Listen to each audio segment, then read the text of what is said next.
may be wondering why there is so much focus on the breath.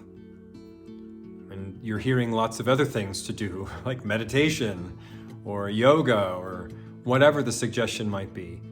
And what I really want to share with you now is why I feel like the breath, why science really confirms this as well, and why the breath is so instrumental. Really, you can think of the breath as the hub of the wheel.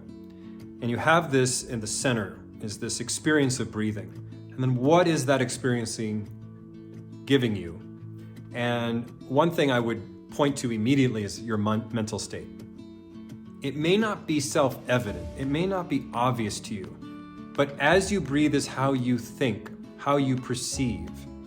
That mental state really is motivated by the experience in the body.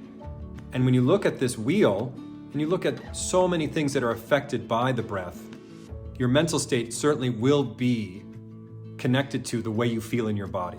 I don't think that's a bridge too far to understand, even if you haven't gotten to a functional, healthy, effortless breath. Nervous system is a huge indication of your health and your happiness inside your body. I have found that as I improve my breathing, my nervous system gets more under my control. And what does that really do in practicality? It changes my response to the outer world. There will be things that come at us that just don't jive with our values and our views. And instead of overreacting to those, instead of stimulating the body to such a degree that it tenses up and your nervous system is in fight or flight and everything kind of goes out of whack, physically speaking, we want to be able to train ourselves to be able to react and receive all types of information without overreacting. Then you can look at this wheel, and there's a lot of other interesting things I don't need to go into great detail about, but I do want you to notice that there's a chemical equation to breathing. You can see there's an oxygen uptake. Just by nasal breathing alone, you're increasing your oxygen uptake by 10 to 20%. And James Nestor and all the other breathing people out there that are helping with this conversation are already talking about how important nostril breathing is. Then there's the combination of oxygen uptake with carbon dioxide tolerance. And what we find is that dysfunctional breathing creates an experience of breathlessness as well as carbon dioxide intolerance.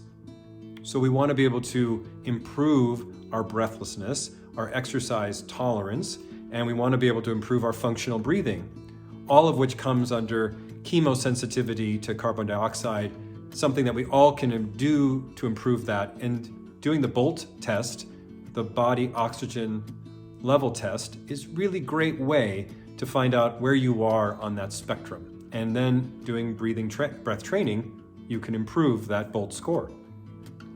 And the rest of the wheel is describing to you how functional movement is better when you have functional breathing, or the lymphatic drainage is better when you have functional breathing. And there's all sorts of reasoning behind those things. But the main idea here is to look at this wheel and go, wow, there is a lot that goes on when the breath is functional, and a lot of good things can happen.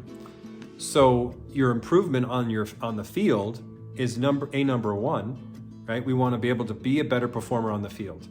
Well, that comes with your functional breath. And it also comes with the other additives of how breathless do I get? And I want to be less breathless when I'm performing on the field or in my sport.